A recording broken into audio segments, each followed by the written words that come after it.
السلام علیکم۔ آج ہم ایک یوٹیوب خطبے کو دیکھ رہے ہیں۔ عنوان ہے خطبہ مداومہ علی فعل الخیر، یعنی نیک کاموں پر وہ ہمیشہ قائم رہنا۔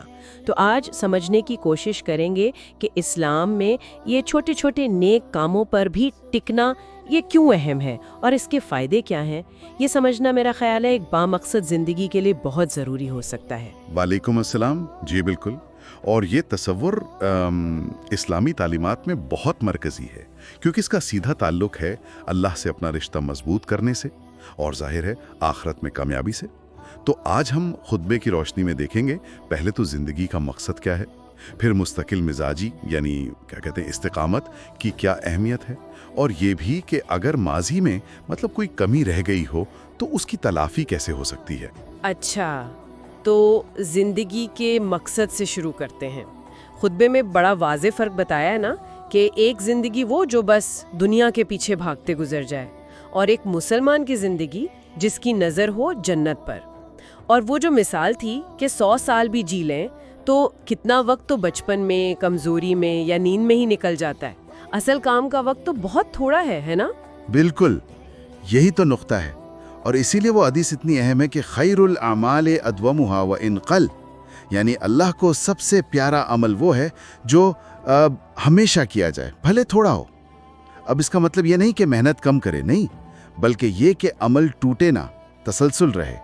یہی استقامت جو ہے اصل میں اللہ کے ساتھ تعلق کو گہرا کرتی ہے، پائیدار بناتی ہے۔ صحیح۔ اور اس مستقل مزاجی کے جو فائدے بتائے گئے ہیں وہ بھی سوچنے والے ہیں۔ سب سے پہلا تو اللہ کی محبت۔ ایک حدیث قدسی کا ذکر تھا کہ بندہ نوافل سے یعنی اضافی عبادت سے اللہ کا قرب حاصل کرتا رہتا ہے، یہاں تک کہ اللہ اس سے محبت کرنے لگتا ہے۔ یہ تو بہت ہی بڑا انعام ہے۔ بے شک، بے شک۔ اور دوسرا فائدہ یہ کہ اگر کوئی شخص مان لیں بیمار ہو گیا یا سفر میں ہے اور اپنا روز کا جو نیک عمل تھا، کوئی ذکر تھا، نفل نماز تھی، وہ نہیں کر پایا، تو بھی اللہ فرشتے کو حکم دیتا ہے کہ اس کا اجر لکھو۔ کیوں؟ کیونکہ اس کی نیت تھی، عادت تھی، تو مستقل مزاجی کا اجر عمل نہ کرنے پر بھی مل رہا ہے۔ کمال ہے، یہ تو بڑی امید کی بات ہے۔ اور تیسرا فائدہ کہ شیطان مایوس ہو جاتا ہے جب وہ دیکھتا ہے نا کہ یہ بندہ تو اپنے عمل پر ڈٹا ہوا ہے، تو وہ تھک جاتا ہے۔ خطبے میں وہ ایک بزرگ کا واقعہ بھی تھا، 70 سال تکبیر اولا نہیں چھوڑی جماعت سے، 70 سال۔ جی، یہ غیر معمولی استقامت ہے۔ اور اسی سے جڑی ایک اور بات، وہ حدیث کے جو 40 دن تک تکبیر اولا کے ساتھ باجماعت نماز پڑھے تو اسے 2 چیزوں سے آزادی لکھ دی جاتی ہے، جہنم کی آگ سے اور نفاق سے۔ اب یہ بہت اونچا معیار ہے، لیکن اس سے سبق یہی ملتا ہے کہ چھوٹی نظر آنے والی چیزوں پر بھی جمے رہنا، اس کے کتنے بڑے فائدے ہو سکتے ہیں۔ کوشش تو کرنی چاہیے۔ واقعی یہ تو بہت حوصلہ دینے والی بات ہے، خاص طور پہ ان لوگوں کے لیے جو شاید ماضی میں کہیں کوتاہی کر گئے ہوں۔ تو کیا اس کا بھی کوئی حل ہے؟ بالکل ہے، اور یہ بہت اہم نقطہ ہے خطبے کا۔ عوض ما فاتک، یعنی جو چھوٹ گیا اس کا بدلہ دو۔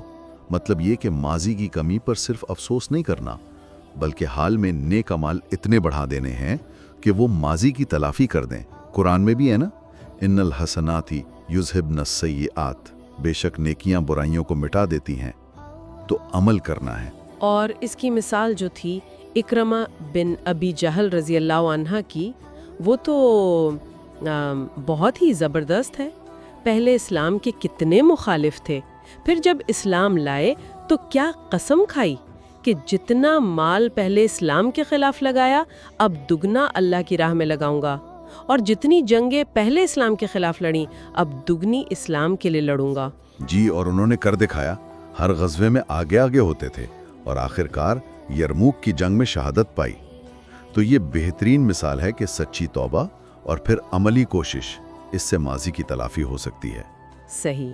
تو خلاصہ کلام اگر ہم دیکھیں تو یہ ہے کہ اسلام میں زندگی کا مقصد ہے اللہ کی رضا، جنت کا حصول۔ راستہ کیا ہے؟ مستقل نیک اعمال، بھلے ہی چھوٹے ہوں، اور اگر ماضی میں غلطیاں ہوئیں تو ان کا ازالہ حال کی نیکیوں کو بڑھا کر کرنا ہے۔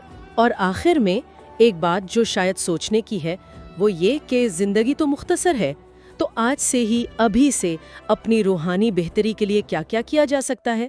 مطلب کون سے ایسے چھوٹے مگر مستقل کام ہیں جنہیں ہم اپنی روزمرہ زندگی میں شامل کر سکتے ہیں تاکہ وہ عادت بنے اور انشاءاللہ نجات کا ذریعہ بنے؟ خطبے کے آخر میں دعا بھی تھی، مغفرت کی، ہدایت کی، اور دنیا بھر کے مظلوم مسلمانوں کے لیے، خاص طور پر غزہ کے لیے۔ تو یہ بھی یاد دہانی ہے کہ اپنی عبادت کے ساتھ ساتھ امت کا درد بھی ضروری ہے۔